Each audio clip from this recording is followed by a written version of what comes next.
걱정 없이 사는 건 어떤 기분일까? 아마도 대부분이 꿈꿔봤을 경제적 자유. 최저가 그만 찾고 가격표 확인 없이 쇼핑을 하고 싶은 우리의 로망. 하지만 결혼하고 살림을 시작하며 더욱 와닿는 처절한 현실. 돈에 대한 자세, 부에 대한 관념, 경제적 자유를 이루는 기본적인 마인드 등 나름 마음 공부 꽤나 했고 웬만한 책들은 다 읽어봤다 생각하지만 금수저가 아닌 나의 몸에 배인 무의식적인 습관들이 그 이론들을 이겨먹으려고 하고 있었다. 돈이 부족하면 벌면 된다는 생각, 나라고 안 해봤겠냐만. 그런 재테크 이야기는 일단 신사임당 채널에서 하시고, 일단 돈을 좀 아껴보려는 시도는 평범한 주부라면 누구나 해봤을 거다. 숨만 쉬어도 돈은 증발되기 때문에 생활비를 아껴보고자 가진 노력을 해봤지만 이상하게 딱히 돈은 티나게 모이질 않았다. 남는 건 궁상뿐이랄까.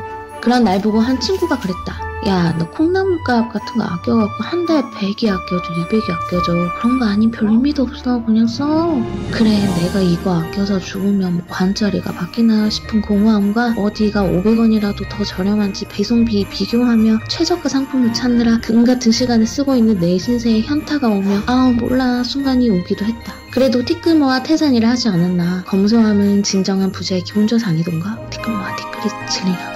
하지만 막상 돈을 모아보면 티끌모아 태산이 될 순 있지만 이 짧은 인생이 티끌만 모으다가 끝날 것 같다는 현타가 또 닥친다. 그래도 한번 아껴나 보자며 가계부를 써보았지만 그저 얼마나 쓰고 다녔는지 확인 사살만 해줄 뿐 나에겐 그닥 도움이 되지 않았다. 매일 그걸 기입하는 것도 보통 일이 아니었다. 새해마다 다이어리 쓰기도 30년째 실패한 내가 가계부 쓰기가 잘 될 리가 없었다. 그냥 단순하게 일주일간 돈을 쓰지 말아보자며 자체적으로 빵원의 행복을 도전하기도 했다. 꼭 한 푼도 안 쓰는 건 아니더라도 금액을 정해놓고 한도를 지켜보려고 노력이라도 해보자고 생각하기도 했다. 오늘부터 돈 아낄 거니 일주일간 배달 음식 금지라고 신랑한테도 공포를 하고 냉장고에 차있는 음식으로도 일주일은 충분히 살 수 있으니 덕분에 냉장고 털기도 되겠다며 시작은 가뿐한 마음이었다. 그때 날아온 문자 한 통.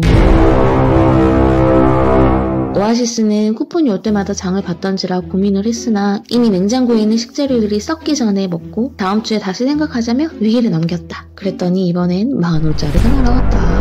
마켓컬리 10,000원 쿠폰. 순간 살짝 흔들렸다. 어차피 냉동식품 쟁여놓으면 두고두고 먹을 텐데 할인할 때 사는 게 이득이잖아? 아니야. 쿠폰은 오늘만 오는 게 아니야. 있는 거부터 꺼내 먹자. 당연한 내 자신 유혹을 뿌리치고 말았다. 근데 참 희한하다. 다이어트 시작하기로 한 날부터 뭐가 더 먹고 싶은 것 같은 그런 심리 때문인가? 인터넷만 켰다 하면 꼭 자주 사던 제품들이 대폭 할인을 하고 쿠폰이 날아오고 이것도 내 심리 완전 파악하고 있네. 지금 당장 사야 할 것 같은 물건들이 생기고 내고왕에서는 왜 또 어묵을 50%나 내고해서 파는 거야. 그렇다. 내가 돈을 아끼기로 한 것과 상관없이 사실 이런 세일은 언제나 하고 있을 뿐이다. 필요해서가 아니라 싸다고 쿠폰 준다고 세일한다고 이때가 기회라며 이럴 때 사는 게 아끼는 거라며 오히려 과소비했던 건 아닌가 하는 사실 나도 알고 있었지만 마음속에 숨겨뒀던 진실이 양심을 훅 찌른다. 역시 난 장보기조차 가성비충스러운 습관을 가지고 있었다. 이쯤이면 가성비병 말기 정도 될 것 같다. 예전에도 갑자기 생활비가 많이 나가던 어느 달 돈 좀 아껴볼 거라고 낑낑거리고 있을 때 전화 한 통을 받았다. 신랑이 차를 벽에 박았단다. 수리를 맡겼는데 200만원 정도가 나왔단다. 꼭 이렇다. 내가 아끼는 만큼 혹은 그런 마음을 먹었을 때 더 큰 지출이 생긴다. 아니 돈 좀 아껴볼랬더니 이게 뭔 달벼락이냐며 더 짜증만 났다. 지난번에도 지난달 행사가 많아 지출이 컸던 터라 생활비 쪽에 들어왔다. 그때 전화 한 통이 왔다.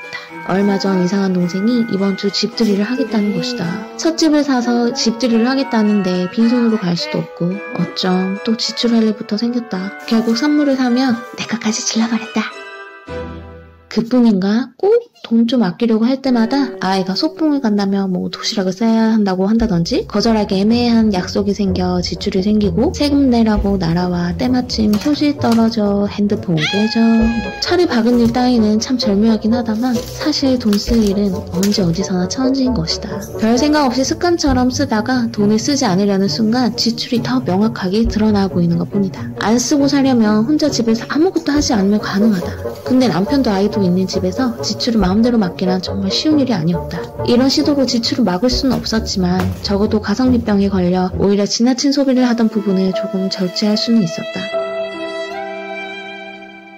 무엇보다 돈은 어차피 쓰고 살 수밖에 없는 상황이니 이왕 꼭 써야 할 땐 무조건 감사하게 기분 좋게 쓰자고 생각했다. 여전히 뻔한 진리 같지만 진리는 언제나 단순하다. 돈을 안 쓰려고 손을 꽉 쥐면 돈을 잃을까 하는 두려움을 느끼게 된다. 그 두려움은 계속해서 두려움을 느끼는 상황을 창조할 뿐이다. 마음 공부를 하며 수없이 배우고 세뇌된 것들인데 아직도 이 돈에 대해서는 쉽게 되지가 않은 것 같았다. 그래서 끝없이 각성하고 알아차리고 점검하는 자세가 중요하다. 정신수양은 역시 모든 것의 기본이다. 결론은 주부들이 가정을 운영하려면 돈은 언제나 쓸 일이 생기기 마련이니 자연스럽게 돈의 흐름을 받아들이고 적든 많든 내가 지출할 수 있는 돈이 있다는 사실에 감사하고 마치 싸면 지금 당장 사야 할 것 같은 그 약간 거지 같은 마음, 돈이 항상 부족하다는 것에서 출발하는 그 마인드부터 버려야 오히려 더 검소해지고 그 안에서 자유를 느껴볼 수도 있다는 것이다. 얼마를 모아야 경제적 자유를 누릴 수 있는지 꿈만 꾸기 전에 당장 두려운 마음에 사직기는 그 짓거리부터 그만둬야겠다고 다짐한 오늘이다. 이래놓고 내일 또 어찌 될지 모르겠다. 방금 마켓컬리 12,000원짜리 쿠폰이 날아왔거든.